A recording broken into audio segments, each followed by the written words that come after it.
I think everybody should watch and listen to 50 Tastes of Grey with Matthew Gray because you make your guests so comfortable and you're knowledgeable. It's a really fun podcast to be on because it's polite, easygoing conversation. I think you're just super likable, actually. You want to sit on here for a couple hours, actually, with you and hang out and just chat about the world and life and food and so forth. So, yeah, hopefully you'll come over to my show and hang out. That's what I hope. Yeah. So I don't have a hot flash on camera. We'll talk about hot flashes in We a little can do while. hot flashes. So you've got the red, I've got the blue. You know, yes. the boy and and the yellow. girl So we type got thing. it all covered. Oh, right. Do you spend a lot of time getting ready for your podcast, whether you're doing one or guesting on one? I looked at yours. You know, I do a little bit of homework, but as far as getting ready, no. Well, you just roll out of bed like that. My husband's in the other room. I took about 10 minutes. Sorry. Just that's to very cool. Brushing up. You know, I wasn't in there for hours or anything. I just, you know, I have shorts on because it's hot here in South Carolina. We're in South Carolina for the winter. And then, I, you know, have it's kind of like the old Zoom outfit. Kind of thing going on. Right. No, it works. It works. But thank you. So you're a snowbird, is what you're saying. We are snowbirds. We, our son, one of our sons, we have four sons. One of them started playing baseball down here in South Carolina years and years ago. And our stays just seemingly got longer. And so this is our first year down here for all 3 months of winter. What do you do down there? Did you buy a house or do you do like a Airbnb or how does that work? It started out Airbnb and we've rented the same condo every year and it's just perfect. And what do we do down here? We work. We, put launch books out into the world, do book signings and things like that. And then if we're not doing that, we're at the beach. We're shell collectors and just hanging out and discovering more things about the Myrtle Beach area that we love. Is that really nice there? It's very beautiful. Yeah. It's warm and sunny and the people are lovely and there's things to do. And it's a really great area. Where is home normally? Maine. Okay. So it can be a bit chilly up there. Just a bit. Yeah. I think it's supposed to snow there today even. So usually, why our stays got longer is because we would leave a little early and then we would, be ahead of a nor'easter coming in. So we'd get home to a huge blizzard and we're like, okay, no, it's missed the point. Right. So do you see yourself maybe in the future, maybe staying a little bit longer down there in South Carolina? I think there's a potential for that for sure. We really, really love it here. So we'll see. Our kids are all in the Northeast area. So we don't want to, abandon kids or anything like that. Not that they're kids, but there's 4 sons and they range in age from 25 to 31. Okay. And you and your husband made them all. Okay. Yep. we have kids. They're all up in the Northeast now. But our one son used to come down here and play baseball. He played baseball as a little kid down here, in high school down here, in college. And then he went overseas to play professional baseball in Germany for a year. And so he's probably done with baseball now, but it started this whole thing. For sure. What position does he play or did he play? So his name's Cam Guarino, and he's a left-handed pitcher. We're a baseball family, for sure. You can definitely see over here the Yankees gnome behind me right back there. Yeah, I see. So, we're at the beginning of the baseball season now. And so, I'm in hog heaven. Oh, yeah, it's the best. I know my husband just went on his phone and got the MLB network, and he plays Beat the Streak and, all those fun things. And baseball's great. And it's great to see. There's down here, actually, a lot of the kids, that's what started it for us. A lot of the teams come down here and stay in the condo area that we're in. So we see high schoolers and college kids and we talk to them, tell them we're baseball family, baseball parents. We know that grind, keep your grades up, that kind of thing. In addition to just playing baseball, make sure you keep your grades going and, all the good baseball things because big kids have big baseball dreams. Only keep the grades going until you get the offer and then forget about it. And then you can forget about it probably. Yeah. Right. I'll tell you a little story. I was so if I can. Our son, I was so grateful that he played baseball at Georgetown, and we were so grateful that he listened. And grades first, go to a school you love, play baseball there, make it a good school if you can, that kind of thing. But the second he played against Navy in the fifth inning or whatever, I can't remember, second inning, fifth inning. Anyway, he got hit by a line drive. And thank goodness, instead of it hitting his actual face, because it was 111 miles off the bat, Wow. he put his pitching hand up, which was sad. Crushed his hand. He had surgery, all these things, but he recovered and helped them to the championships, pitched the last 10 games. So Georgetown, that was an amazing season for Georgetown and so much fun. They got to go to the Big East Championships. And then he thought he had more in the tank and he went over to Germany. So we're pretty grateful for his sake that it didn't end all in that one moment. And that's where the grades come into play because he's got 2 master's degrees. So that's my baseball speech. I don't know why baseball is so late to the party as far as protecting the players. In football, they wear helmets. Hockey, they wear helmets. The girls softball wears helmets and face guards and so on. Why not MLB, Yeah, there's really nothing quite like being the mother of a pitcher. I mean, there's all sorts of jokes online, and I can actually feel my heart, beat faster and kind of go up into my throat when he's on the mound. And I you have to trust him and know everything's going to be okay. But, I've never wanted to bubble wrap a human being so much as that. And, you just want the whole, head, chest, even if you get hit with a comebacker to the chest, anything. I always wanted him, safe. One last question about the baseball thing, and then we'll kind of get into the rest. Did he ever teach you how to throw a good splitter or a curveball? Oh, I'm the worst. We have a joke, like it comes out of my hand and it goes someplace completely different. So I'm like, well, there's your movement. Maybe. I don't know. Oh no, horrible. But my husband is a phenomenal baseball player. Still, even he's 67 years old and he can throw anywhere you tell him to throw and how fast. And he's played in the adult men leagues and things like that. So I don't think that acorn fell from my tree necessarily.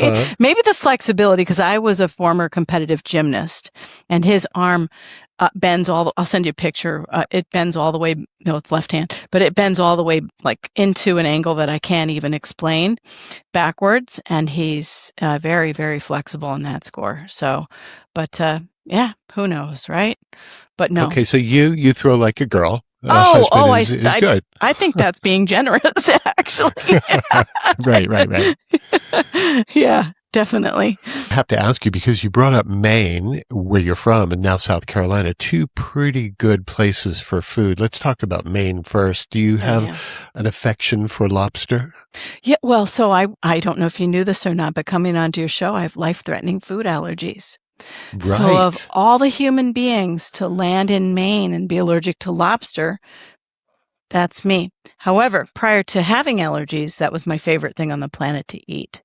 And we have some of the most, and I've got a story about my dad I'll share with you. We have the best lobster. It is just so amazing. Like the Lobster Shack, if I can mention places, I don't know if you want me to or not, but Sure. like the Lobster Shack and in Cape Elizabeth is beautiful. And we love to go to York Harbor Inn and the family will have lobster. And I mean, you can go at Linda Bean's lobster. You can go anywhere in Maine. And there's so many famous little places too, as you're driving up and down Route 1 for, sidebar lobster rolls. So yeah. And then the thing you have to know about Maine is you have to tell them whether you want your lobster roll cold or hot. Because otherwise the default is cold with mayo, which is an interesting thing. Right. And how do they prepare when it's hot? Same way, but with butter. Butter. So yeah, so it's always folded up on like a New England hot dog roll, but it doesn't look like a Midwest hot dog roll. It looks like kind of like garlic toast in a way, bread, and then the lobster in the middle, and then it's either butter and hot or mayo and cold. Do they put in celery or anything crunchy in with the lobster on lobster rolls? Some places do. Yeah, I've seen that too. Yeah. I've I taken think that would be nice. I do. I think so too. If I could eat it, I think that's the way I would want it as well. But I've taken just about every family member that exists out for lobster along the lines because they're not allergic, and usually people do the cold with the mayo, which is interesting to me. I remember, a million years ago when I was flying to Europe, it went through Bangor, Maine at the Oh, airport. And you're able to get lobster at Bangor, Maine, and they'll send it off on dry ice to whatever location you want. They sure will. They'll do that anywhere in Maine. You can just ask them where you want it sent, and off it goes, which is clever, isn't it? So you're not getting on the on the airplane with live lobsters or whatever you're going to do. People always wonder, why is Maine lobster always declared the sweetest and the best? And there is a reason for that, why lobster from cold waters is better than lobster from warm waters. And do you know what that is? I actually don't know. Teach me. Okay, super. So fish like salmon and halibut and lobster and oysters and things like that are so sweet and delicious are that way because they are in cold water, and animals that live in cold water build up an extra fat layer, which is all about flavor. And so that's why things that are coming out of the North Atlantic always taste better than fish that are coming out of the Pacific, which are leaner and have less flavor. That's good to know. That's really good to know. I like following some of the guys who are out there on the lobster boats, trapping the lobster and bringing them up and showing you, what this is a keeper, this isn't, this is why it's got to go back. They teach you a little bit, but I've never heard that one. So thank you for that. You learn something new every day. Now, before we talk about your food allergies, because that's an important thing and a lot of people suffer from that, tell me what you've eaten today and what you're planning for tonight. Oh, yes. Well, so we are making stuffed peppers this evening. And I love stuffed peppers. So that's what we're having for dinner this evening. And what I've eaten today is, what have I eaten today? I had a little bit of an omelet this morning, and then it wasn't that exciting. I had a half of a turkey sandwich for lunch. So nothing too crazy exciting, but dinner is, usually something along the lines of, something good. We cook dinner. I cook a lot of fajitas, but tonight is stuffed peppers. What will you stuff them with? We're going to stuff them with ground chicken, onion, some spaghetti sauce, some different spices, and then cheese on top. Just basic, your basic stuffed pepper. Nothing too gourmet. Nothing too gourmet. But yeah, I suppose you could fancy that up a little bit. Some people come on the show and they make up stuff like, yeah, I had caviar this morning. No, I just gave you my boring real life. Yeah. I have ice water in my mug, so I don't have a hot flash, live on our show. That's the second time you mentioned hot flashes. Yeah. Do tell. Yeah, well, so I'm 50. I'm going to be 57 pretty soon, and you're such a baby. I kind of, but it's really interesting. All of the things that go with aging a little bit, but I think the hot flashes are something I don't get very many of them, but sometimes I do. And so I just wanted to be, prepared with some ice water. It's in my hands, and turn the air conditioning on, and just in case. Oh, you're ready to rock. In case I turn bright red, that's why, everybody. It's just a lighting issue. It's not anything else. Yeah. Whatever. I do want you to tell me about the food allergies, where you were prior to discovering that and how it happened to where you said, oh, there's something going on here. Exactly. Yeah. So I developed life-threatening food allergies in my mid-20s. I just developed them out of the blue, after pregnancies, maybe. We aren't really sure, but my family thought I had seizures at first, and they were going to take me to the Mayo Clinic, and actually it turned out to be life-threatening food allergies. And then a little bit of a process of discovery, by discovery I mean like nearly dying, being resuscitated. I've had allergic reactions. I've had one really terrifying allergic reaction where I was 6 months pregnant with the baseball player, Cam. So we were kind of deemed lucky to be alive and all that good stuff. Kids don't have allergies. I do. And I'm happy about that, because I think that would be harder to have the children have the allergies. So I'd rather just take them all on. But they're to peanut, tree nut, fish, and shellfish. So there are 4 life-threatening food allergies on board this human. And I actually have a medic alert on and epinephrine over there and all sorts of good things that I carry with me. But I think one of the things that I've learned is purpose and helping other people stay alive and thrive. You kind of pave a way being this old with food allergies. I'm probably one of the older people in the country because 1 in 13 kids has a life-threatening food allergy on board now. And so I've written a children's book to help kids in schools. It's called A Lesson for Every Child Learning About Food Allergies. And I wrote that with Sally Huss.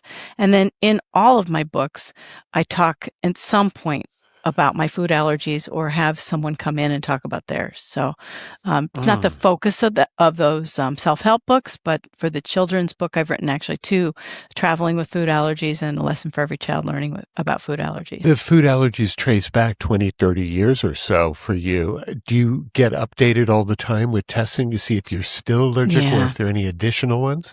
I do. I get updated and they're still on board. I have not outgrown them or anything that you hope might happen. Not a candidate for any kind of the peanut patch things or any kind of anything like that, because the slightest amount sends me into anaphylaxis. So we've tried a number of things. Even when I was younger, even the allergy testing sent me into anaphylaxis. So it's life threatening for me. And in fact, they've gotten worse. Really terrifyingly allergic to almonds and walnuts. Those 2 things are deadly. Yeah.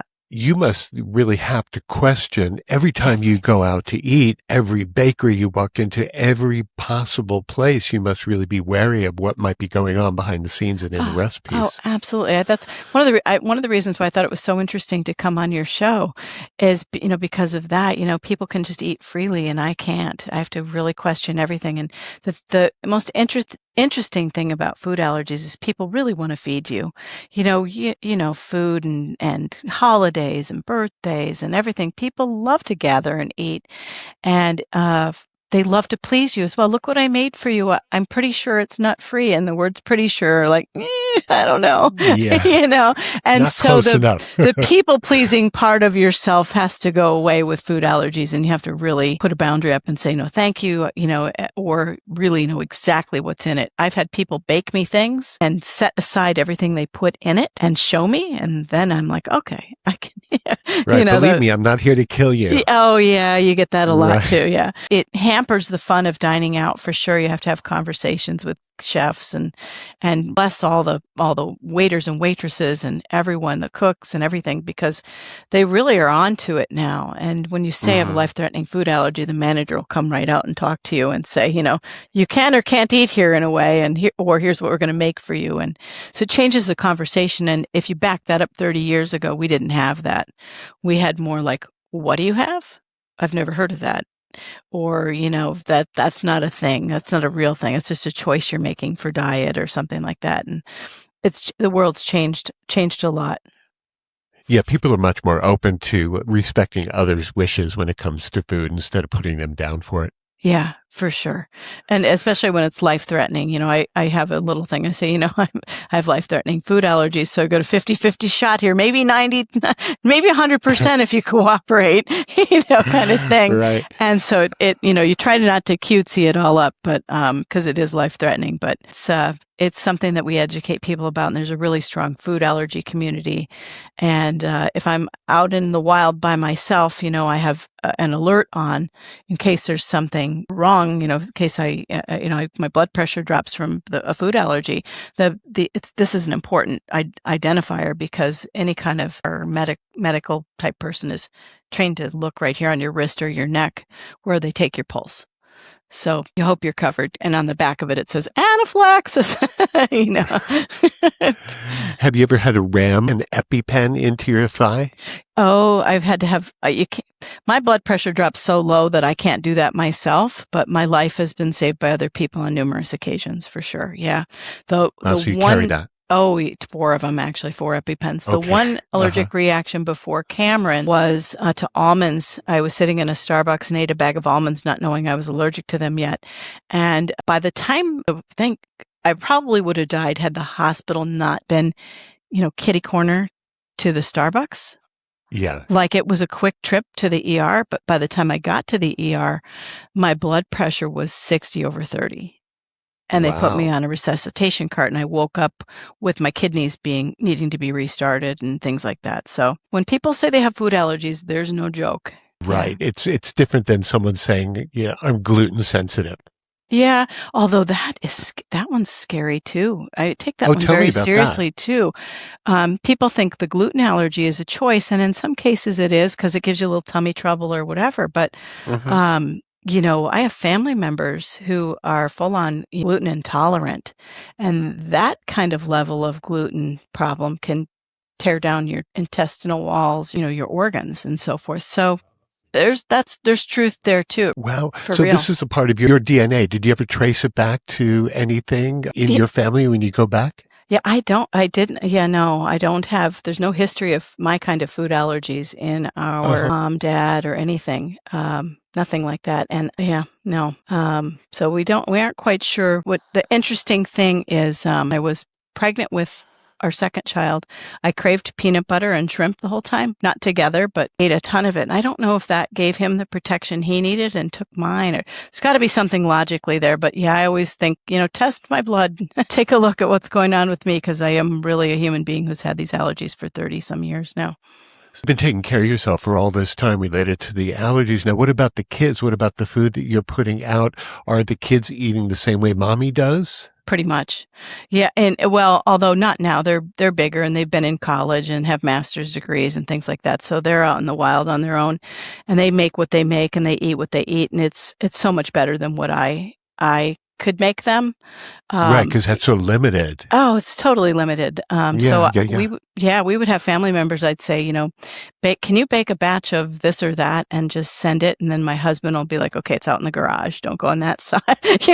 That kind of level of safety in the house, because, it's life threatening. And so the kids are all completely trained. My husband is beautifully helpful always. And because, we've had situations where we've been at board meeting dinners. And it's like, here I am, I'm his wife and I have food allergy. You feel like a drama queen sitting there, Right, right. like trying to draw attention to yourself. And it's like, so we've learned over the years to have quiet conversations with people first. And then Hmm. usually the safest thing for me to eat out at a restaurant is like a good old fashioned steak, green beans, and a baked potato. And I know I'm living pretty Oh, much, as long there's as they nothing wrong with that. keep the steak away from where they cook lobster. I'm all set. So, Right, right. yeah. Wow. So before the food allergies, before the four boys that you had, before the books and the brand, before the guidebooks and everything Yeah. else, who were you? Oh, geez. In the financial services industry for so Uh, long, but always a writer. Even I think like back in kindergarten, third grade, always a writer, teaching other kids to read and write, because I could read and write, and in a kind way, not like I can read and write and you can't, kind of thing, hmm. but being very sweet to other humans and helping them. In college, I was a news anchor. I'm a trained news anchor, actually. And that's what I thought I wanted to be way back when. And it turns out it's pretty negative. And my whole being didn't like all that negativity. So I pivoted and did lots of commercials and anything I could do in that score, but not news. It's not my Was the thing. news thing, it was bringing you down just because the news Yeah. is negative, is Yeah, what you're saying, not the job itself. no, I love TV and the reach it has and all that great stuff, but it's the act of delivering the news was just, or finding it or writing it. I'm like, this is sad and not my thing. And I could see it in college. I'm like, oh, I can see it. The people who were really serious about the news on Sundays, they'd go get stacks of newspapers and read them, and I'm like, um, that's not me. So I knew early on, I'm like, I'll keep going, but I don't think I'm going to end up being a news anchor. I've tried it a couple times in Maine and in Illinois and things like that. But yeah. There Um, must be certain parts of that job that you miss, like throwing it over to, like, back to you, Matthew. You yeah, want to do that? Just in case you miss that, you can do that now. I think I'm back to you, Matthew.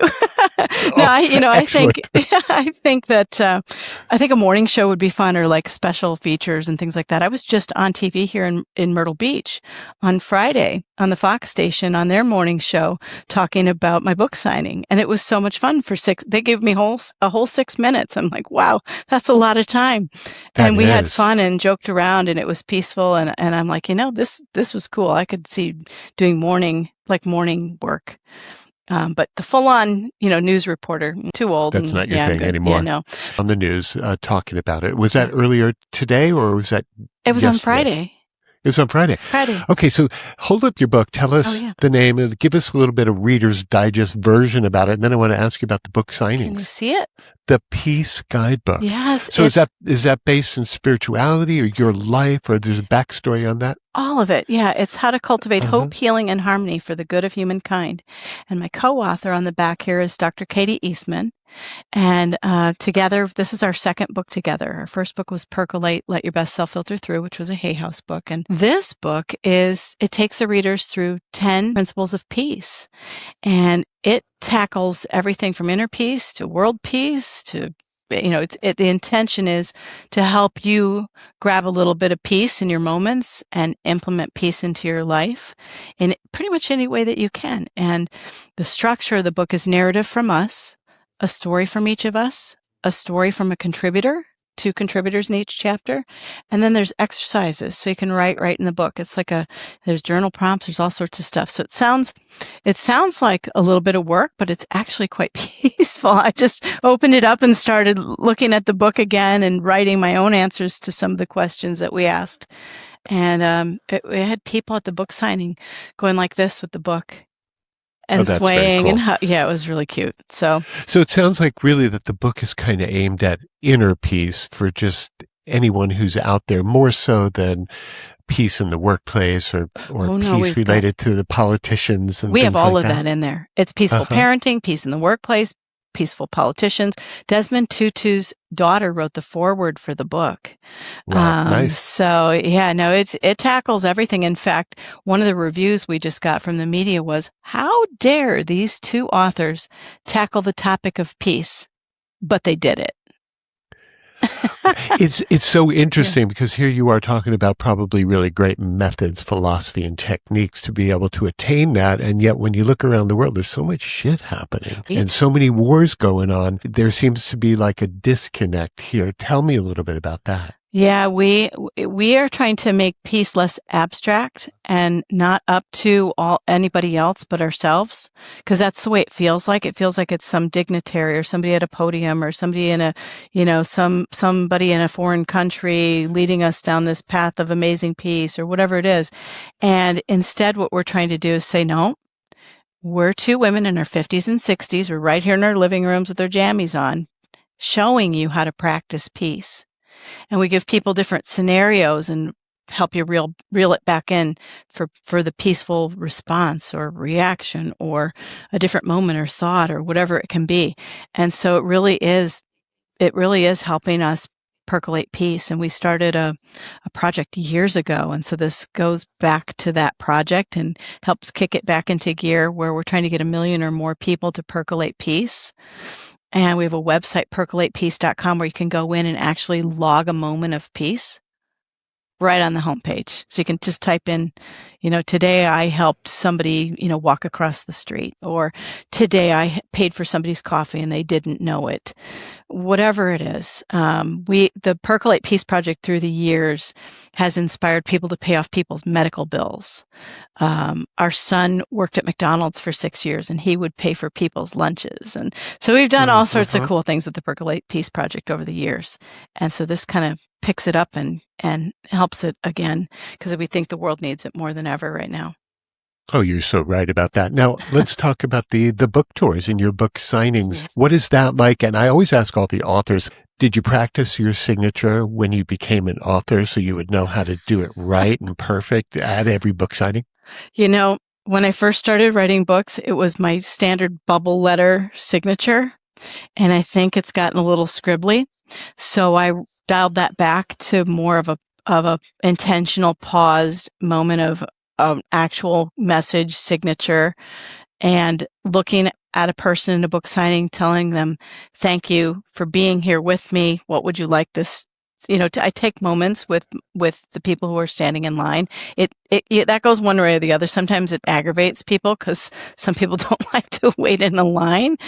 But so we try. People have learned in the book signings to get there a little bit early when you're setting up Sure. and they're like, hey, can I take a quick picture with you? Or can you sign 3 of these or whatever it is? And so that's pretty cool. But yeah, it got a little scribbly. And so I've rolled that back, not to the original huge bubble letters, but yeah.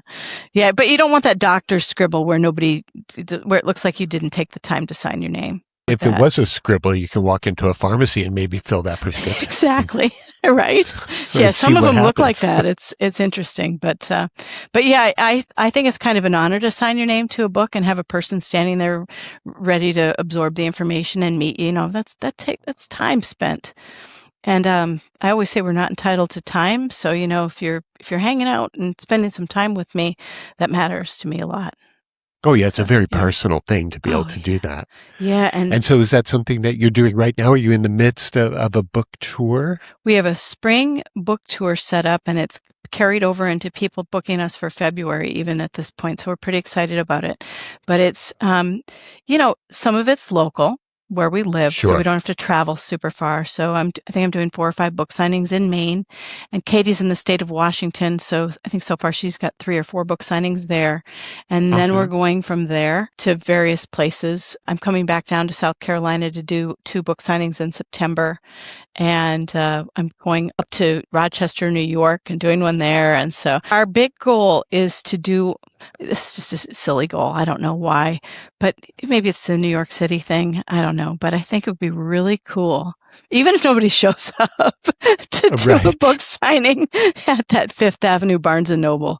And I think you have to speak things into existence. So if you're listening, help us out and get us booked at those places. If people don't show up, and that happens in all realms and all fields and so on, that's when you can kind of connect with that whole peaceful thing inside you. Yes. And I've had that happen at the beginning, and I've had book signings where there's crickets and you're like, oh boy. And that's, despite your best efforts on social media and things like that. But, it's turned around for sure on that score, and people are at the book signings now. So that makes me pretty happy. Let's flesh out a little bit more about the whole author world and the social media, which you just mentioned, and how little people really engage and how little time they're able to focus and concentrate. How has that affected your career as a writer and maybe just as a human? Yeah. So you have to be careful of your social media. I have rules where I do not engage no negativity in social media. So if you write something mean to me, it's getting deleted, and I'll never write something mean to you. So you can trust that. And I have rules, like if you land on any of my social media or best ever used social media, which is at this point over 700,000 people following us, there's no negativity. There's no divisive anything. You won't see huge political arguments. You won't see any of that. So we have rules like that. But as an author, especially in the self-help genre, you have to know your hashtags. You have to know your audience. You have to use social media to attract those readers. You're posting, you're teaching, you're reading, maybe you're talking, you're doing a talk about your book somewhere. It's different than being a fiction writer, where people want you to read from your book and tell about the characters you invented and things like that. This is more like, tell us about the story or the principles that are in the book, or it feels a little more academic in a way. And so, the self-help genre can be fussy. Score, because people don't want to do the work. People can be lazy.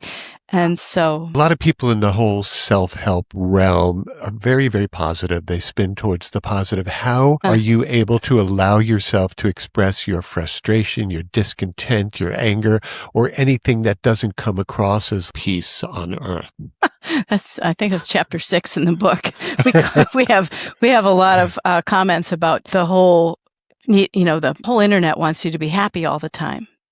Just like, you'll do this and you'll be happy. Do this and you'll be happy. Happiness is fleeting, and it's your attitude and joy and so forth. So something really crappy can happen, and I'm not going to sit here and smile about it. I might cry about it or whatever, but rooted within me, especially having, nearly, lost my life a couple times, I'm rooted in gratitude.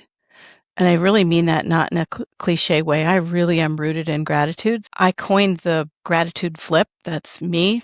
in my books. It's changing things from, I have to go do that to I get to go do that. And so there's little things that you can do to sort of flip the script on negative things, without, being toxically positive around humans. I can even remember when my dad was a stroke survivor from 2004 to 2018. And, they want somebody to live, right? So what do? You do everything in your power to help them live. We plastered his walls with photos of us. Not that he could see them, but the nurses and doctors sure could, and they'd stop for a moment and care. So there's things that you can do that seem toxically positive, but in reality, they have a different meaning in our hearts and minds of, like, we need you to care a little bit more over here on this score because we're trying to get him to live and it's not looking so good. Right. And so, little things like that, that you can do to put some, joy around people who are suffering. I make a lot of chocolate chip cookies that are nut free. And I've had people say, hey, I need a batch of those. And I'm like, okay. And I give them for free. And I've had them land in the strangest places and the coolest places and the saddest places. I've had them land with Robin Williams, the late great Robin Williams, eating them. I've had them land in the waiting area of Dana-Farber Hospital for a lady who had stage 4 colon cancer, and her kids ate them. And of all the people to write me a thank you note, that thank you note has stayed with me forever. Like, wow, stage 4 colon cancer person writing me a thank you note. I'm like, oh my goodness. So you never know what you're going to do that brings a little light into somebody's world, but it doesn't have to be full on, like, happy. Just little points of joy where you people can. People seem to object. And I would say that I'm one of them. I have a friend who I've known for 40 years. I love her to pieces, but she is the perkiest being on earth. And for some reason, it kind of gets me because no matter what, she's very, very perky. And I don't know, it kind of rubs me the wrong way because it doesn't feel what people say, the word authentic. Yeah. And, do you ever get that from someone? It's like, come on, show me the real you. You can't always be perky and positive. If you're around me, I'm not always perky and positive. I worry. I have anxiety. Probably. I am so transparent to people that follow me on social media. They know what I've been through. They know how sad I can be. I've cried on camera with my dad having strokes. I mean, I don't do that. I'm just not that human, and having my own health struggles, it's a challenge. So sometimes I rely on other people for the happiness factor. I'm pretty sad today, actually. I might have a smile on my face saying I'm pretty sad today, actually, but not every moment is, puppy dogs and rainbows and everything like that. So, but I think the attitude that you can have to approach things that are really tricky and difficult, and the ability to access that power when you need it is a pretty cool tool in your best life toolbox to have. Oh, yeah. Yeah. It's very interesting. Your website is so polished and lovely. Your email to me was extremely human, and I love that. Where's the real you in all of this? Are you just a person who kind of runs the gamut from positive to perhaps upset and just a real person? You're not exactly the polished form all the time. No, not at all. And I actually, that's interesting feedback on the website, because I think when you get into those blogs, it's definitely there's a lot of grit. grit and grind. And and I think if you read the books, you'll see that too. I think maybe on, like I have a moment with you to come onto your podcast. It's probably not going to be the crying one, although it depends on what you say. It depends on where we go with it. I made my guest cry. But but a lot is in the book. A lot of that grit and grind and so forth, the struggles, because at one point, I was just talking to my husband, we were driving to the beach, and I was like, I lived in my car. I don't know if it's in the book. We were talking about one of the books, the Success Guidebook, which people mistakenly think is about, flipping houses and making money. And really it's about redefining success when you don't feel good enough, or when you don't feel good at all, or whatever it is. and the whole beginning of that book, is about, when my parents went bankrupt when I was about 17 years old, and tremendous struggles. They owned the movie stores in Iowa and Illinois, and belly up bankrupt. Somebody embezzled their money, and poof, it was all gone. And I'm like, oh, so I've been on my own for a really long time. And I lived in a car, and I lived in a converted storage unit that was made into an apartment. And I've had some interesting moments in my life, and my husband has too. So we both don't come from that silver spoon in your mouth. We really work hard, really work hard. And speaking of work, you work out of your home. When did you transition to primarily working from home, and what's that like? I think when I had 2 children, part of what blew out my immune system was flying around with kids and just doing too much, and trying to have it all. And I think that really did a number on my immune system. So I picked the kids. I stayed home with the kids right about that moment when babies 3 and 4 were coming. I was at home, and then I realized, I can keep a foot in the work door, but from home, because technology is allowing that. And it was great. Absolutely great. And that did it for me. I'm like, okay, I'm pretty peaceful here. I can do this and that and balance it a little bit. But if there wasn't a balance in sight, the kids win. Mm-hmm. Was there Always. a famous airport moment that helped you make your decision? Yes. That's funny that you mentioned that. Yeah, we arrived at the airport with a newborn, 2, 4, and 6-year-old, with 4 car seats, 4 strollers, everything being wheeled, literally like 3 carts roll up with all of us, and people had reaction from people rolling eyes like, please don't get on my flight. Please don't get on this flight. Please don't get, right? And there we are, probably seated in the middle of the airplane with everybody around. And thank goodness the kids were perfect. Oh my gosh. Just crying at the end on landing with the ears and things like that from the newborn. I do that. So. Yeah, but we all do it anyway. So, right. Yeah, that really, that was a moment where I just am like, this is a lot. It's going to be a lot for a while. And it still is a lot, because people think, oh, when they get older, they don't need you anymore. And in fact, they need you a little bit more. It's really interesting.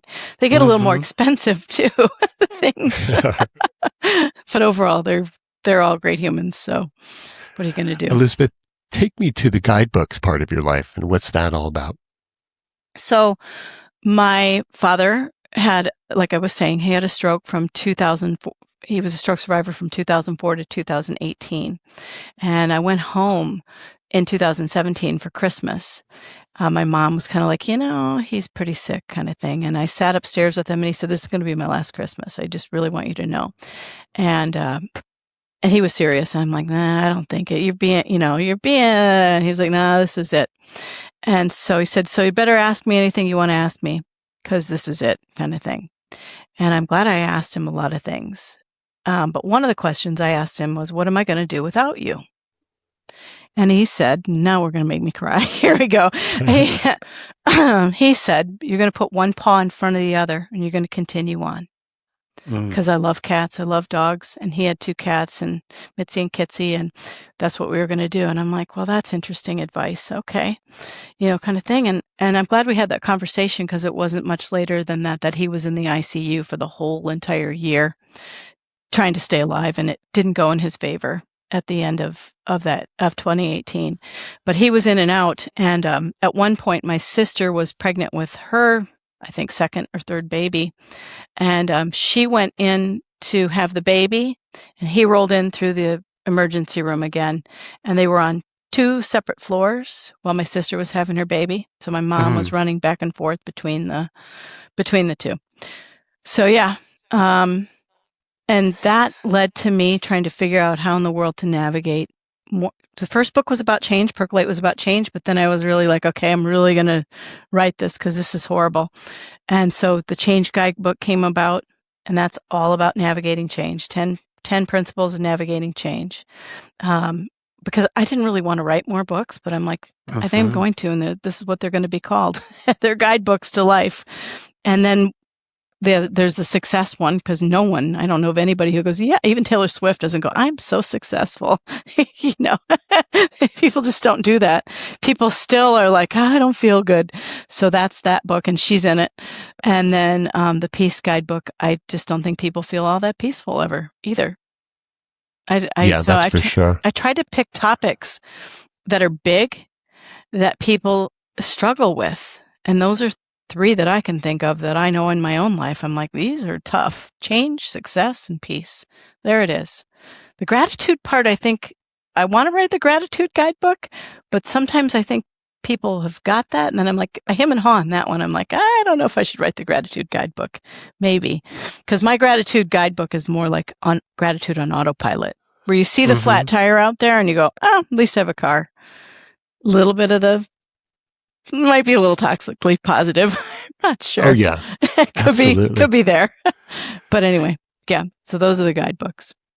One of the things you just mentioned a moment ago is having that opportunity, that wonderful opportunity to complete the unfinished business portion of the life between your father and yourself. And I think that that's such a great thing for people to be able to realize ahead of time, that if you ever have the opportunity to complete that cycle of the unfinished business, you should do it with a parent or anyone else who might be on their way. You know what I mean? Oh, yeah, I definitely do, because I have brothers and sisters who didn't have those moments, and I can feel their pain to this day. Right. And so, yeah, I was pretty, not that it's a really complicated topic, because you're not like, okay, I'm good. You're going to pass away and I feel great now because I talked to you in that moment. I cried for days and years, but, but at least I really agree with you there. At least I had those moments, because I lived away from home. I would go back and forth between Maine and Minnesota, where my parents were. And like, we moved to Maine and he had a stroke like 3 months later. I'm like, oh God, really? So it was so like, So we went back and forth from Maine and Minnesota for years. And, but yeah. Yeah. Elizabeth, you've survived all my brutal questions for this first 45 minutes or so. This is a part of the show where we turn the tables. It gives you a chance to ask the host some questions. You're in control now. If there's anything that you're interested in knowing about me or the show or my background or anything, this is your opportunity. So I do. Have at it. Oh, how fun. I do have questions. I have, the first one is, why did you name your podcast what you named it? Delivered like a former newscaster. Yes. 50 Tastes of Gray is because my world and my life has been inevitably linked to food, people-pleasing, hospitality, flavor, food architecture, color, writing, all the creative endeavors that I've been involved with, and Gray is my last name. And I thought it was catchy enough to allow people to kind of have at it or be interested in it. And you'd be surprised how many people in the last 3 years since we've been doing this show have said 50 Shades of Gray, because that's what people are thinking. It kind of rolls off the brain that way. And so I did it partially as a goof and to have fun and the double entendre and all that stuff. Yeah. And are you from where you live right now? I'm in Honolulu now. Yeah. I was born in New York. My family moved to LA when I was 10. They didn't tell me about it right away, but I caught up with them eventually. And then, so I lived in LA for a long time. And then I schooled in London and I was there for a few years. And then in 93, moved to Hawaii. So I can't move any further west and still be in the United States. Yeah. What made you, that's so cool. What a cool background. Why did you move to Hawaii? What brought you there? It was a love thing. Oh, good. Yeah, that's what brought me to California. Right. I mean, that is very, very powerful. And I'm sure you must have written about that. Yes, I sure did. In everything I write, there's that component of my wonderful husband. He's amazing. When did you guys meet and when did you get married? We met, so 2 of my children are from my previous marriage. We met in 1998. We both worked for the same company, but he worked in California and I worked in Minnesota. And I put a note out saying, hey, I need a lawyer to meet me in New York and teach this class with me. And they're like, oh, you need Peter Guarino. And I'm like, okay, well, whatever, that works. I'll buy your ticket anyway. Turns out he said yes because he needed a ticket out to visit his family. And he was down with teaching the class, but more so like, hey, it's a free trip home. Anyway, we met at like 7 a.m. and we both looked at each other and we're like, well, we're married. Okay, this is cool. And we've been pretty much married ever since. So yeah, we got married in May of 99 but all 4 of the kids have been with us since they were, the older one's little. So he has raised, all the babies. So is there a difference between the first 2 and the second 2 that you can notice or identify? They're raised as a pack. They all played baseball. We have been those humans, those parents with kids on all fields playing baseball at once. So they all play baseball. Wow. Those boys, they play video games at night. They talk, they text, they hang out, they play disc golf. They're their own little team. So yeah, cool. We did not raise them using the word step or anything like that. They're just 4 brothers, and they're cool. Was there a point in time that you and or your husband ever said, come on, girl, come on, little girl, anything like that? I think we're saying it now with grandkids, but right. Come on, grandkids. But no, I was really happy with the 4 boys, and my body was done. My body was like, because, childbirth in me is tough. That is not an easy, that's a whole other podcast. That's so not an easy too much thing. Testosterone with 4 boys and a husband? No, the girls. Well, let me tell you, the girls. So come on, girls. The girls are the cats and the dogs. So all the pets are female. There you go. Yeah. All the pets are female, so we have rescued cats and 2 dogs, and they're all girls. But I have more questions for you. Can I ask you more questions? What is behind you? Is that you? Did you paint? It looks beautiful.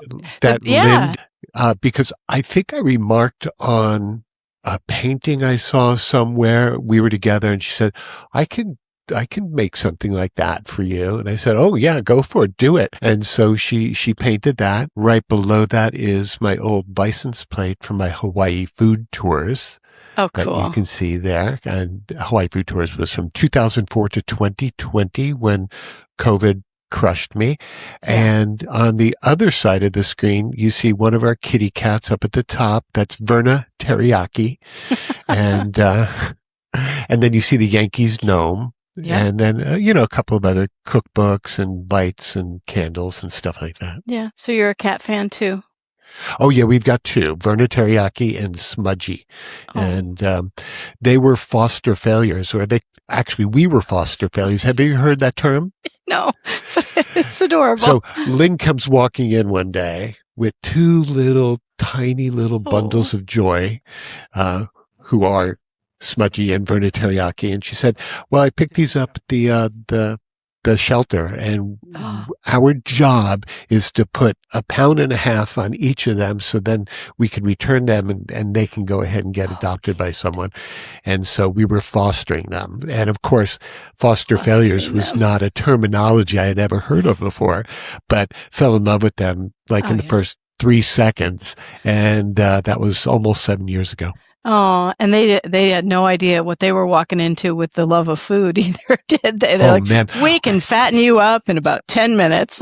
Speaking of this, Elizabeth, I make my kitties scrambled eggs every morning, and they eat daddy chicken all the time. So I'm always cooking.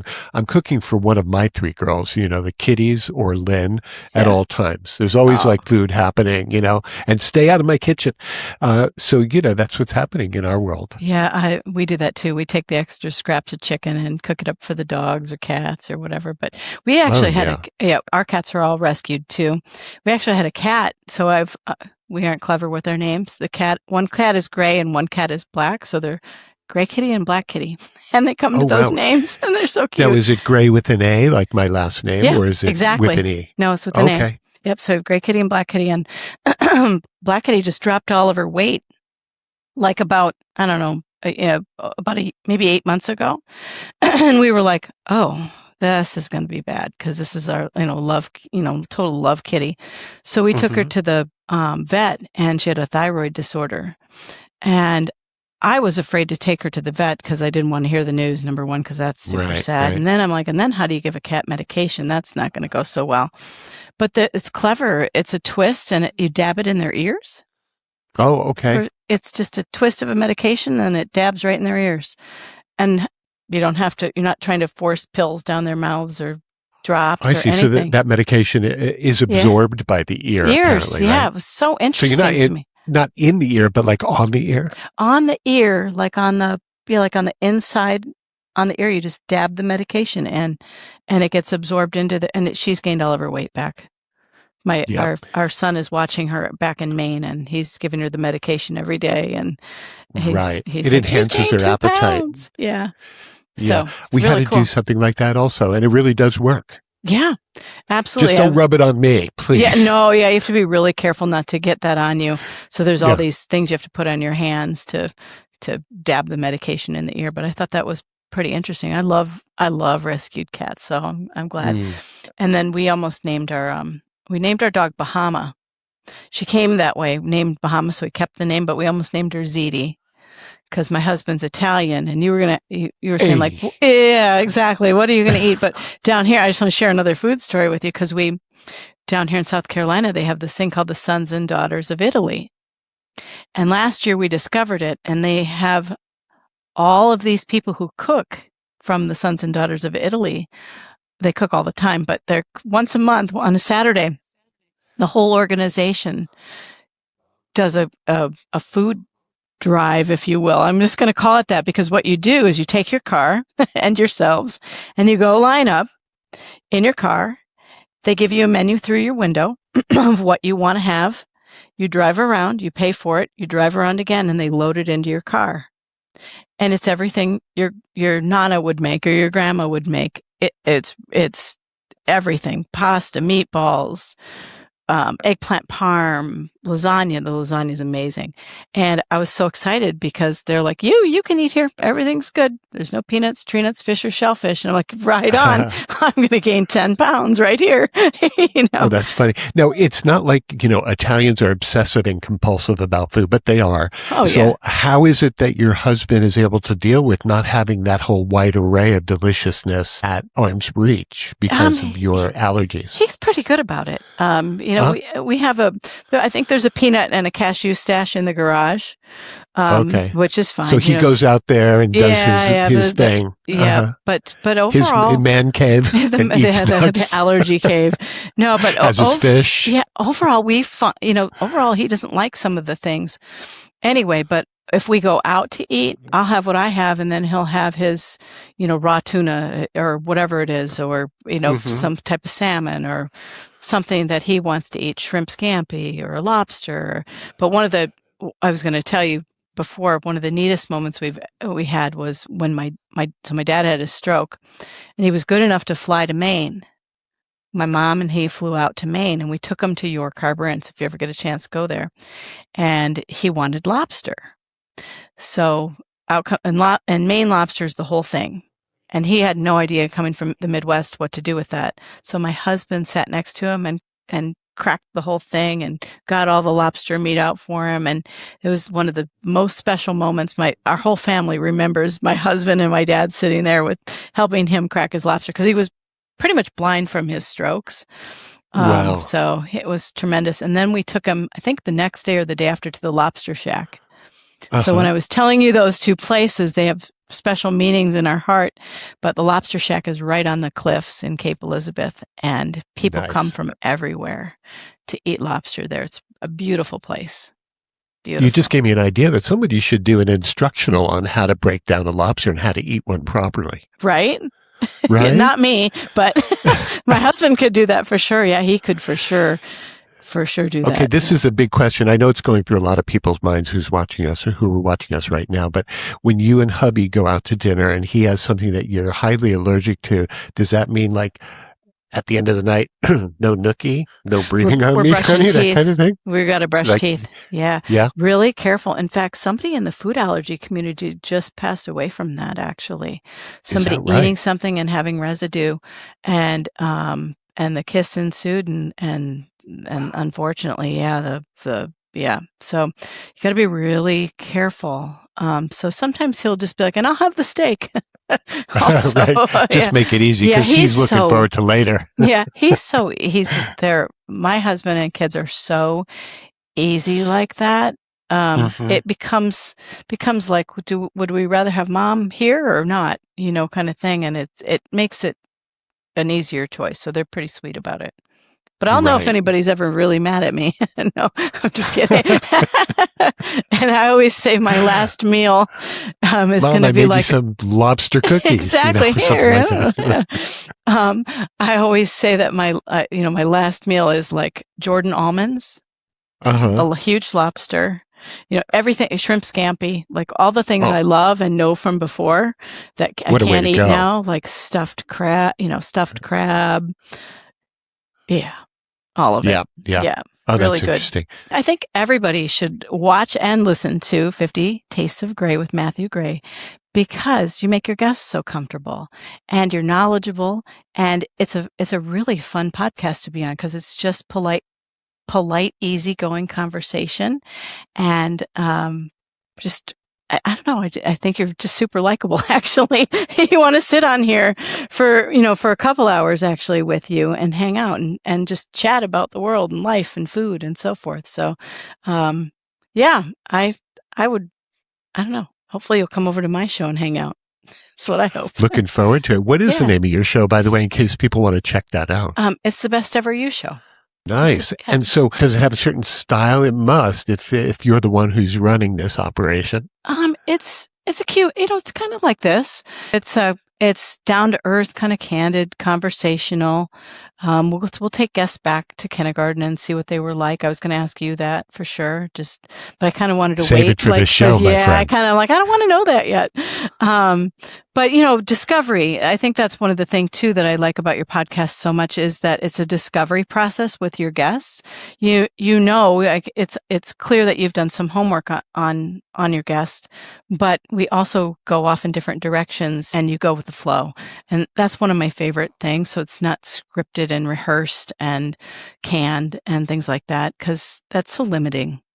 And so I think with your show, it's limitless. You can go anywhere with it. It's pretty fun. You could have any guest on here and the topic of food brings people together, whether you're allergic to it or not. Right.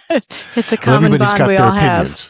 Yeah. And I think everybody has things that they love to eat from their childhood, or restaurants that they grew up with, or things their grandma made or their mom made, or where they make. And it's a really cool topic. It's an emotional connection that gets people out of their TED Talk mentality and into their human side. It allows me to reveal them a little bit easier that way. Yeah, because the TED Talks there's a format.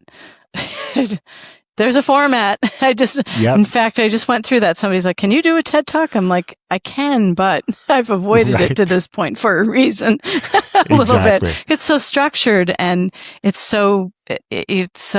lacks some of the details, and I always want to go into detail. So my TED Talk will be like 4 hours long, I'm afraid. So that's hard to condense a human, into a couple minutes for a TED Talk. Oh, yeah. How long have you been doing your podcast now? Since the Earth began, it feels like. Since the Earth was cooling. Yes.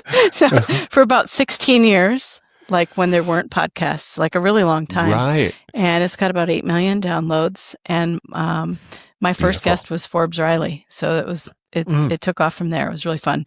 But it felt at first like you were interviewing into thin air a little bit, like who's listening to this?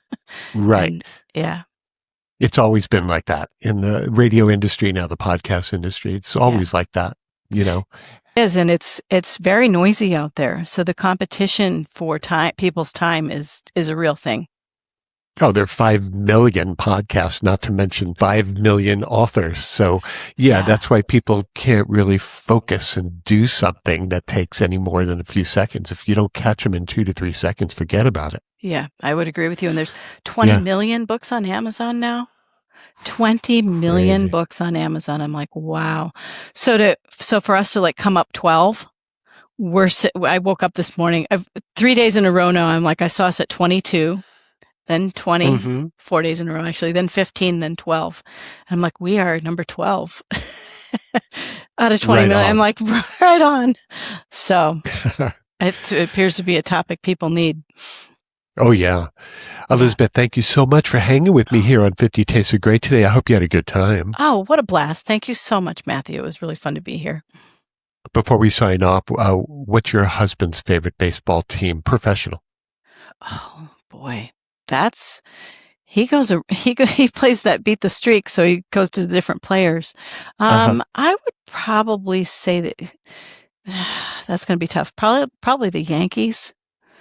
Right on. I would say that for sure. But the teams in California too. Just we have a really divided. That's a question, boy, because I'm a Twins fan. I'm sorry. Right. Yeah. But the Red Sox, we all love the Red Sox. We live right there, so we root for them. But well, you can't love the Red Sox and the Yankees, right? Right? Your husband will tell you that. That's what I'm trying to say. I was going there. Oh, so I see the emotion is bubbling right now. Yeah. It's our son had the green monster painted on his wall, and Red Sox everywhere, and we're like, one has Twins. There's all sorts of baseball going on in the house. So wow. I can feel it. I can feel it. Say aloha to everybody for me, Elizabeth, would you please? Yep. Aloha. Thanks for hanging. Thank you so much.